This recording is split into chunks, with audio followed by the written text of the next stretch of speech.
So guys, meron akong tinanggal na armature na Fujiyama pressure washer, no?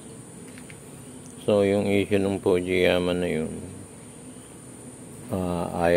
nahirapan kami pagtanggal nung pinaka gear niya, armature with gear, no?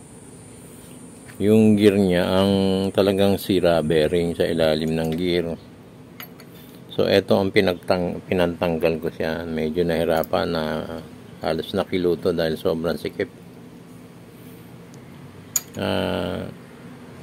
Nag-doubt ako na hindi puller ang baka thread type. So tinry ko ng thread, left right yung ganyan. Tininag namin ng tininag, tapos ulit-ulit na puller, pabalik-balik, and saka kagano namin, saka spray.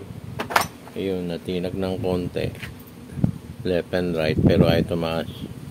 So inulit namin sa puller, ayun, natanggal ulit. Ang problema guys, pasensya na, nakurap inabot na kami ng gabi.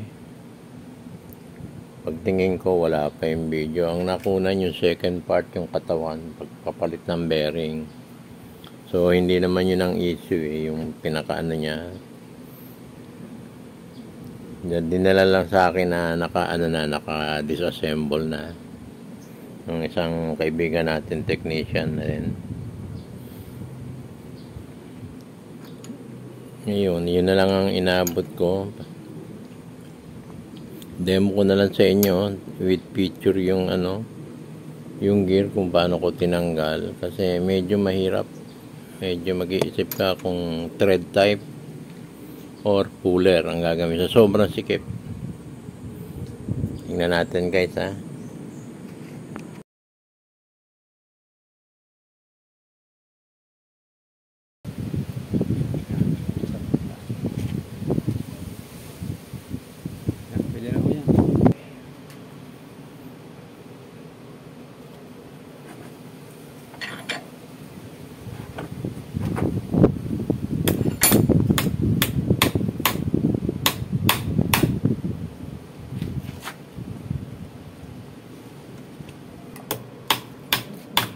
Hindi naman maikpat yan.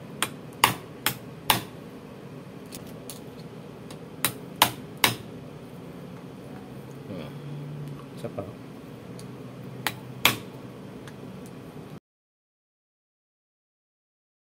Tsaga natin. Anong kabado mabibiyak yung bearing sa lakas